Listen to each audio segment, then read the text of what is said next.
Morning everybody. Good morning, welcome back to the Finca.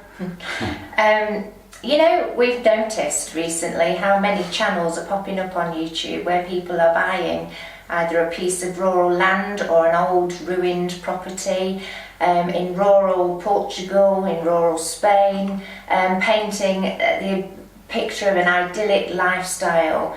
Today we're going to address the question, is it real?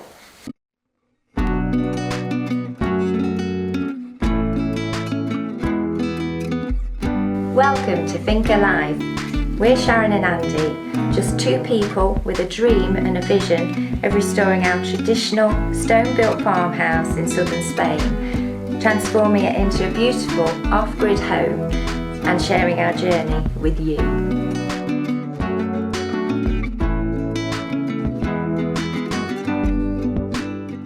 So we are still cracking on with our floor, yes. But as a result of the recent floor plan that Andy put up, that was more to scale and hopefully better for you to understand, we had lots of questions and comments with regards to why we're doing what we're doing, the way that we're doing it. Yes, basically, keeping it super simple, there were two types of property in Spain, one that comes with a habitation certificate and one that comes without one. If you buy a property that's got a habitation certificate, doing work to it is far simpler. Essentially, and we're not even going into that, but essentially, in a nutshell, you just go to your local town hall, you apply for permissions, you want to change your windows, for example, you say, I want to fit new windows there, and you'll pay a €20 tax, for example. It's not a lot at all, and then you can crack on with changing your windows. And that applies to most things like that. You want to remodel your kitchen, you're supposed to get permission for that as well. But what we're looking at is rural property. So, if you buy a piece of land that has a ruin on it, and by ruin it's anything that doesn't have a roof, it's very unlikely you're going to get permission unless the land it stands on is more than 10,000 metres. Which changes everything. It changes everything. That said, even in that instance, you're going to need a full restoration project. You're going to need to employ an architect registered by the School of Architects, and it's going to have to all be approved by engineers as well, and it's all going to need to be approved by the town hall. You cannot go ahead and just do it. And it also, any work that gets done needs to be done by a registered builder. That's a registered certified builder. Yes. In Spain. And in this area, can't speak for other regions of Spain, but that builder has to be a local builder registered within your region. So it's not just a matter of being able to do it yourself. So don't buy the land with the ruin on it unless you want to build a new house and you've got the funds to build a new house. And the land big enough to be able to do it. Big enough to do it, and you can afford all the projects and someone to build this house for you. Absolutely. Again, you know, that's out of the question. And a land with some comments were prompted. We did a video, Shepherd's Hut farmhouse. Yes. This was done, well, 1850s, 1870s originally, and there were no rules and regulations then as such. The family lived on the land, and they were constantly building, apparently according to me, they were constantly building, expanding the homes and extending the things to accommodate the family requirements at that time. They all lived in the same place. We know that because Emilio, our farmer neighbour, his father, who's now coming up for 100 years old, by the way, he's got a healthy lifestyle out here in the country. You know, their whole family lived here until it's been empty for 85 years. Yes. It had never been registered. No. That brings me to the second type of piece of land property, is where it has been a dwelling and it has a roof on it, so it's not a ruin, as this had a roof and was not a ruin, but it had never been registered as a dwelling because, as Andy said, the people left 85 years ago. There was no need then. There was no need Nobody then. cared. So we had a relatively easy time getting our project and permissions because it was habitable, if you like, but what we had to do It was already a house. It was already a house. And the family had lived in it. Yeah. You know, what we had to do was bring it up to date. We had to have a bathroom, we had to have a kitchen, and we had to have sleeping accommodation. Now the people from the town hall literally came out and assessed when we got those 3 things to see if it was suitable for a habitation licence. And I have to add, he was also very, very pleased with the work that we've done, keeping the building in its original as possible condition. Obviously it's got to be dragged into eased into the 21st century. Not dragged kicking and screaming with concrete and plastic windows. And that brings me to another comment that we've had about the windows. Why have we kept the windows so small? Again, in order to get our project relatively easily, all we wanted to do was bring the house, as Andy says, into the 21st century. We didn't want to change anything. We wanted to replace the windows with nice double glazed ones, wooden, I hasten to add, but we didn't want to make them bigger. We only put the French doors in where there was an existing old farm door. The windows that we have added, like in the snug that we've been working on, that little window was already a window that had obviously been blocked up at some point. You could see the recess where the original window had been, and of course the second window used to be a door. Well, that was okay. We asked permission to do that. We could turn that into a window. And we bought the house because of its character and charm, so we didn't actually want to change it, and as Sharon just said, it made our project so much easier because we didn't want to modify anything. If you did want to build an extension, then that takes you into a totally different league.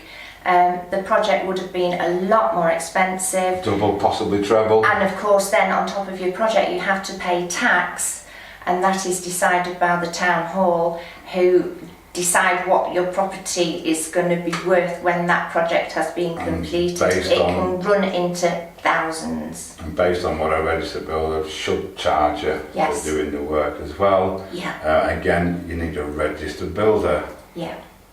So if you haven't got permission, think seriously about going ahead. We know of somebody that put a garden. Singing, by the way, yes, she's singing, bless her. We know somebody that put a garden shed on their land without permission, and they were fined €4,500, 10 times what the shed cost them. We also know of a couple that put a fence around their property without permission. A couple of days later, the police were there asking to see their permissions. We don't know what came as a result of that, but I'm sure that a fine will be in the pipeline somewhere. It's not acceptable to ask your local mayor for permission. When I lived in France for 7 years, you wanted to do something to your house, you went to see the mayor, you took him a bottle of whiskey, you had a little chat. Yes, that's no problem. But of course, if he then next year doesn't get elected, he or she, you have no proof that you've got permission. So please don't go to your local mayor. There's been a few instances around here where people have asked the mayor, and the mayor said, oh yes, of course you can do this or whatever. But when that person's not the mayor, as Sharon said, there's 4 years stints here. If that person doesn't become the mayor in the next period, then you've got absolutely no proof that you've had this permission to do that. The mayor cannot give you permission. It needs to be in writing, stamped through the town hall, building architecture, building works department or whatever it's called. And it will cost you money, but it's money well spent. Want a major project, like you just cannot even entertain doing a major project like this without the thing, because they'll be on you like a ton of bricks, and they might we don't know what now. No. Which brings me to the point Andy mentioned, the habitation certificate, as we previously mentioned. Why do you need a habitation certificate? I also know people that have said, well, you know what, I don't need a habitation certificate, I'm just going to do it anyway. Well, you won't be able to sell the property without a habitation certificate for number one, but also you'll never ever... Electric and water. They will not connect to electric and water unless it's got a habitation certificate or potentially a full restoration project. Yes, if you can present your project, they'll do it for you. They will connect. They'll consider it. We're off grid, it didn't apply to us. But for us, why we needed a habitation certificate was because we needed to be on the padron. What's the padron, Andy? The padron is it's your legal proof that you live in where you do. You need the padron for everything in Spain, for your taxes, to open a bank account, to get your health. Generally, for your health care as well, of course, very, very important. You've got to prove that you live where you live to get your health care in that area.